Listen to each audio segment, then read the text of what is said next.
سیر چوتھے درویش کی۔ چوتھا فقیر اپنی سیر کی حقیقت رو رو کر اس طرح دہرانے لگا۔ قصہ ہماری بے سرو پائی کا اب سنو، ٹک اپنا دھیان رکھ کے میرا حال سب سنو۔ کس واسطے میں آیا ہوں یہاں تک تباہ ہو، سارا بیان کرتا ہوں اس کا سبب سنو۔ یا مرشد اللہ ذرا متوجہ ہو، یہ فقیر جو اس حالت میں گرفتار ہے چین کے بادشاہ کا بیٹا ہے۔ ناز و نعمت سے پرورش پائی اور بخوبی تربیت ہوا، زمانے کے بھلے برے سے کچھ واقف نہ تھا، جانتا تھا کہ یوں ہی ہمیشہ نبھے گی۔ عین بے فکری میں یہ حادثہ روح بکار ہوا کہ قبلہ عالم جو والد اس یتیم کے تھے انہوں نے رحلت فرمائی۔ جان کندنی کے وقت اپنے چھوٹے بھائی کو جو میرے چچا ہیں بلایا اور فرمایا کہ ہم نے تو سب مال ملک چھوڑ کر ارادہ کوچ کا کیا، لیکن یہ وصیت میری تم بجا لائیو اور بزرگی کا کام فرمائیو۔ جب تک شہزادہ جو مالک اس تخت و چھتر کا ہے جوان ہو اور شعور سنبھالے اور اپنا گھر دیکھے بالے، تم اس کی نیابت کیجو اور سپاہ و ریت کو خراب نہ ہونے دیجو۔ جب وہ بالغ ہو اس کو سب کچھ سمجھا بجھا کر تخت حوالے کرنا، اور روشن اختر جو تمہاری بیٹی ہے اس سے شادی کر کے تم سلطنت سے کنارہ پکڑنا۔ اس سلوک سے بادشاہت ہمارے خاندان میں قائم رہے گی، کچھ خلل نہ آئے گا۔ یہ کہہ کر آپ تو جاں بحق تسلیم ہوئے۔ چچا بادشاہ ہوا اور بندوبست ملک کا کرنے لگا۔ مجھے حکم کیا کہ زنانے محل میں رہا کرے، جب تک جوان نہ ہو باہر نہ نکلے۔ فقیر 14 برس کی عمر تک بیگمات اور خواصوں میں پلا کیا اور کھیلا کودا کی۔ چچا کی بیٹی سے شادی کی خبر سن کر شاد تھا اور اس امید پر بے فکر رہتا اور دل میں کہتا کہ اب کوئی دن میں بادشاہت بھی ہاتھ لگے گی، دنیا با امید قائم ہے۔ ایک حبشی مبارک نام کے والد مرحوم کی خدمت میں تربیت ہوا تھا اور اس کا بڑا اعتبار تھا اور صاحب شعور اور نمک حلال تھا۔ میں اکثر اس کے نزدیک جا بیٹھتا، وہ بھی مجھے بہت پیار کرتا اور میری جوانی دیکھ کر خوش ہوتا اور کہتا الحمدللہ اے شہزادے اب تم جوان ہوئے، انشاءاللہ تعالی عنقریب قریب تمہارا امو ذل سبحانی کی نصیحت پر عمل کرے گا، اپنی بیٹی اور تمہارے والد کا تخت تمہیں دے گا۔ ایک روز یہ اتفاق ہوا کہ ایک ادنا سہیلی نے بے گناہ میرے تئیں ایسا تمانچہ کھینچ مارا کہ میرے گال پر 5 انگلیوں کا نشان اکھڑ آیا۔ میں روتا ہوا مبارک کے پاس گیا، ان نے مجھے گلے سے لگا لیا اور آنسو آستین سے پوچھے اور کہا کہ چلو آج تمہیں بادشاہ پاس لے چلوں، شاید دیکھ کر مہربان ہو اور لائق سمجھ کر تمہارا حق تمہیں دے۔ اس وقت چچا کے حضور میں لے گیا۔ چچا نے دربار میں نہایت شفقت کی اور پوچھا کہ کیوں دلگیر ہو اور آج یہاں کیوں کر آئے؟ مبارک بولا کہ کچھ عرض کرنے آئے ہیں۔ یہ سن کر خود بخود کہنے لگا کہ اب میاں کا بیاہ کر دیتے ہیں۔ مبارک نے کہا بہت مبارک ہے۔ وہیں نجومی اور رمالوں کو روبرو طلب کیا اور اوپری دل سے پوچھا کہ اس سال کون سا مہینہ اور کون سا دن اور گھڑی مہورت مبارک ہے کہ سر انجام شادی کا کروں۔ انہوں نے مرضی پا کر گن گنا کر عرض کی کہ قبلہ عالم یہ برس سارا نحس ہے، کسی چاند میں کوئی تاریخ سات نہیں ٹھہرتی۔ اگر یہ سال تمام بخیر و عافیت کٹے تو آئندہ کار خیر کے لیے بہتر ہے۔ بادشاہ نے مبارک کی طرف دیکھا اور کہا شہزادے کو محل میں لے جا، خدا چاہے تو اس سال کے گزرنے سے اس کی امانت اس کے حوالے کر دوں گا، خاطر جمع رکھے اور پڑھے لکھے۔ مبارک نے سلام کیا اور مجھے ساتھ لیا، محل میں پہنچا دیا۔ 2-3 دن کے بعد میں مبارک کے پاس گیا، مجھے دیکھتے ہی رونے لگا۔ میں حیران ہوا اور پوچھا کہ دادا خیر تو ہے، تمہارے رونے کا کیا باعث ہے؟ تب وہ خیر خواہ کہ مجھے دل و جان سے چاہتا تھا بولا کہ میں اس روز تمہیں اس ظالم کے پاس لے گیا، کاش کہ اگر یہ جانتا تو نہ لے جاتا۔ میں نے گھبرا کر کہا میرے جانے میں کیا ایسی قباحت ہوئی، کہو تو صحیح۔ تب اس نے کہا کہ سب امیر وزیر ارکان دولت چھوٹے بڑے تمہارے باپ کے وقت کے تمہیں دیکھ کر خوش ہوئے اور خدا کا شکر کرنے لگے کہ اب ہمارا صاحبزادہ جوان ہوا اور سلطنت کے لائق ہوا، اب کوئی دن میں حق حقدار کو ملے گا، تب ہماری قدردانی کرے گا اور خانہ زاد موروثیوں کی قدر سمجھے گا۔ یہ خبر اس بے ایمان کو پہنچی، اس کی چھاتی پر سانپ پھر گیا۔ مجھے خلوت میں بلا کر کہا، اے مبارک، اب ایسا کام کر کہ شہزادے کو گس و فریب سے مار ڈال اور اس کا خطرہ میرے جی سے نکال جو میری خاطر جمع ہو۔ تب سے میں بے حواس ہو رہا ہوں کہ تیرا چچا تیری جان کا دشمن ہوا۔ جو ہی مبارک سے یہ خبر نامبارک میں نے سنی، بغیر مارے مر گیا اور جان کے ڈر سے اس کے پاؤں پر گر پڑا کہ واسطے خدا کے میں سلطنت سے گزرا، کسو طرح میرا جی بچے۔ اس غلام باوفا نے میرا سر اٹھا کر چھاتی سے لگا لیا اور جواب دیا کہ کچھ خطرہ نہیں۔ ایک تدبیر مجھے سوجھی ہے، اگر راست آئی تو کچھ پرواہ نہیں، زندگی ہے تو سب کچھ ہے۔ اگر اب ہے کہ اس فکر سے تیری جان بھی بچے اور اپنے مطلب سے بھی کامیاب ہو۔ یہ بھروسہ دے کر مجھے ساتھ لے کر اس جگہ جہاں بادشاہ مغفور یعنی والد اس فقیر کے سوتے بیٹھتے تھے گیا اور میری بہت خاطر جمع کی۔ وہاں ایک کرسی بچھی تھی، ایک طرف مجھے کہا اور ایک طرف آپ پکڑ کر صندلی کو سرکایا اور کرسی کے تلے کا فرش اٹھایا اور زمین کو کھودنے لگا۔ ایک بار ایک کھڑکی نمود ہوئی کہ زنجیر اور قفل اس میں لگا ہے۔ مجھے بلایا، میں اپنے دل میں مقرر یہ سمجھا کہ میری ذبح کرنے اور گاڑ دینے کو یہ گھڑا اس نے کھودا ہے۔ موت آنکھوں کے آگے پھر گئی، لاچار چپکے چپکے کلمہ پڑھتا ہوا نزدیک گیا۔ دیکھتا ہوں تو اس دریچے کے اندر عمارت ہے اور 4 مکان ہیں۔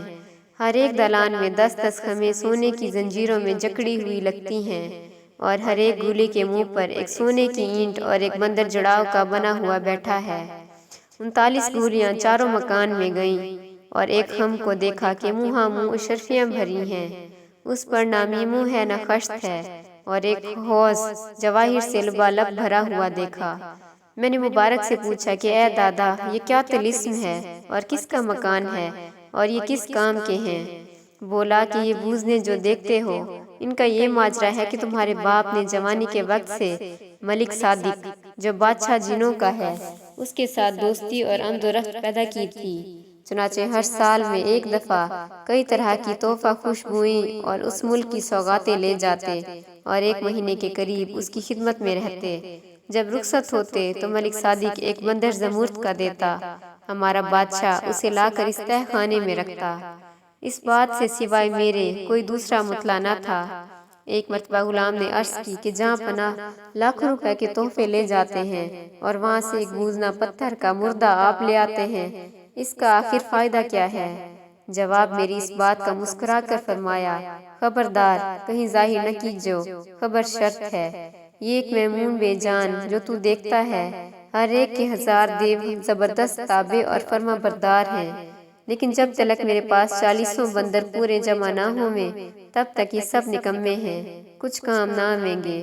سو ایک بندر کی کمی تھی کہ اس برس بادشاہ نے وفات پائی، اتنی محنت کچھ نیک نہ لگی، اس کا فائدہ ظاہر نہ ہوا۔ اے شہزادے، تیری یہ حالت بے کسی کی دیکھ کر مجھے یاد آیا اور یہ جی میں ٹھہرایا کسو طرح تجھ کو ملک صادق کے پاس لے چلوں اور تیرے چچا کا ظلم بیان کروں۔ غالب ہے کہ وہ دوستی تمہارے باپ کی یاد کر کر ایک موزنا جو باقی ہے تجھے دے، تب ان کی مدد سے تیرا ملک تیرے ہاتھ آوے اور چین ماچین کی سلطنت تو باخاطر جمع کرے، اور بالفعل اس حرکت سے تیری جان بچتی ہے۔ اگر اور کچھ نہ ہوا تو اس ظالم کے ہاتھ سے سوائے اس تدبیر کے اور کوئی صورت مخلصی کی نظر نہیں آتی۔ میں نے اس کی زبانی میں سب کیفیت سن کر کہا کہ دادا جان، اب تو میری جان کا مختار ہے، جو میرے حق میں بھلا ہو سو کر۔ میری تسلی کر کے آپ عطر اور بخور اور کچھ وہاں لے جانے کی خاطر مناسب جانا خرید کرنے بازار میں گیا۔ دوسرے دن میرے اس کافر چچا کے پاس جو بجائے ابو جہل کے تھا گیا اور کہا، جہاں پناہ شہزادے کے مار ڈالنے کی ایک صورت میں نے دل میں ٹھہرائی ہے، اگر حکم ہو تو عرض کروں؟ وہ کمبخت خوش ہو کر بولا، وہ کیا تدبیر ہے؟ تب مبارک نے کہا کہ اس کے مار ڈالنے میں سب طرح آپ کی بدنامی ہے، مگر میں اسے باہر جنگل میں لے جا کر ٹھکانے لگاؤں اور گاڑ داب کر چلا آؤں، ہرگز کوئی محرم نہ ہوگا کہ کیا ہوا۔ یہ بندش مبارک سے سن کر بولا کہ بہت مبارک، میں یہ چاہتا ہوں کہ وہ سلامت نہ رہے، اس کا تو دغدغہ میرے دل میں ہے، اگر مجھے اس فکر سے تو چھڑاوے گا تو اس خدمت کے عوض بہت کچھ پاوے گا۔ جہاں تیرا جی چاہے لے جا کر کھپا دے اور مجھے یہ خوشخبری لا دے۔ مبارک نے بادشاہ کی طرف سے اپنی دل جمعی کر کے مجھے ساتھ لیا اور وہ تحفے لے کر آدھی رات کو شہر سے کوچ کیا اور اتر کی سندھ چلا۔ 1 مہینے تلک پہم چلا گیا۔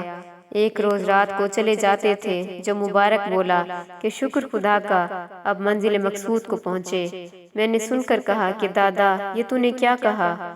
کہنے لگا اے شہزادے جنوں کا لشکر کیا نہیں دیکھتا؟ میں نے کہا مجھے تیرے سوا اور کچھ نظر نہیں آتا۔ مبارک نے ایک سرمے دانی نکال کر سلیمانی سرمے کی سلائیاں میری دونوں آنکھوں میں پھیر دیں۔ وہیں جنوں کی خلقت اور لشکر کے تمبو کنات نظر آنے لگے، لیکن سب خوش رو اور خوش لباس۔ مبارک کو پہچان کر ہر ایک آشنائی کی راہ سے گلے ملتا اور مذاقیں کرتا۔ آخر جاتے جاتے بادشاہی سراچوں کے نزدیک گئے اور بارگاہ میں داخل ہوئے۔ دیکھتا ہوں تو روشنی کرینے سے روشن ہے اور صندلیاں طرح بطرح کی 2 رویہ بچھی ہیں اور عالم، فاضل، درویش اور امیر، وزیر، میر بخشی، دیوان ان پر بیٹھے ہیں اور یہ ساول گرز بردار عہدی چیلے ہاتھ باندھے کھڑے ہیں اور درمیان میں ایک تخت مرصع کا بچھا ہے۔ اس پر ملک صادق تاج اور 4 کپ موتیوں کی پہنے ہوئے مسند پر تکیے لگائے بڑی شان و شوکت سے بیٹھا ہے۔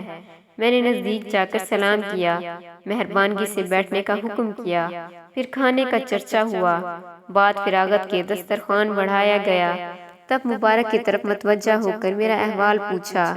مبارک نے کہا کہ اب ان کے باپ کی جگہ پر چچا ان کا بادشاہت کرتا ہے اور ان کا دشمن جانی ہوا ہے، اس لیے میں انہیں وہاں سے لے کر بھاگ کر آپ کی خدمت میں لایا ہوں کہ یتیم ہیں اور سلطنت ان کا حق ہے، لیکن بغیر مربی کسوں سے کچھ نہیں ہو سکتا۔ حضور کی دستگیری کے باعث اس مظلوم کی پرورش ہوتی ہے۔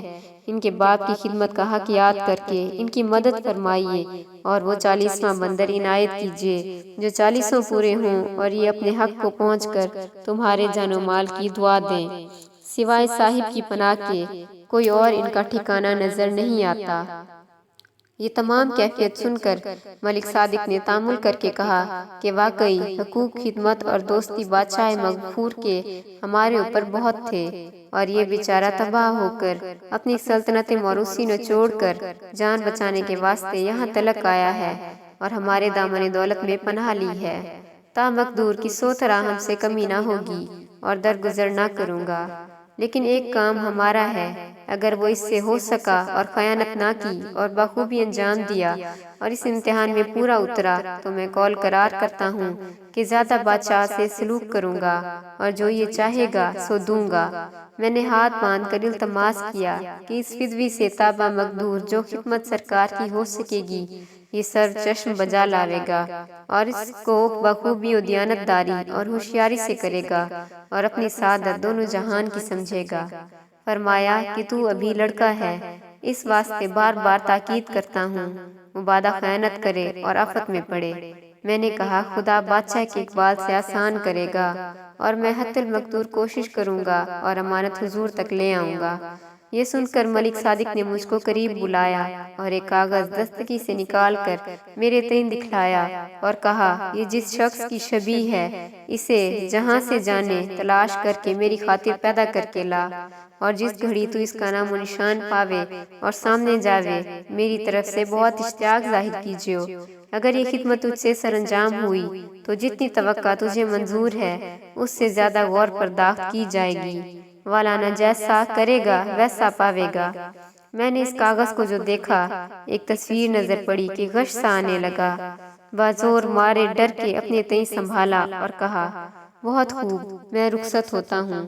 اگر خدا کو میرا بھلا کرنا ہے تو باموجب حکم حضور کے مجھ سے عمل میں آوے گا۔ یہ کہہ کر مبارک کو ہمراہ لے کر جنگل کی راہ لی، گاؤں گاؤں، بستی بستی، شہر شہر، ملک ملک پھرنے لگا اور ہر ایک سے اس کا نام و نشان تحقیق کرنے۔ کسوں نے نہ کہا کہ ہاں میں جانتا ہوں یا کسی سے مذکور سنا ہے۔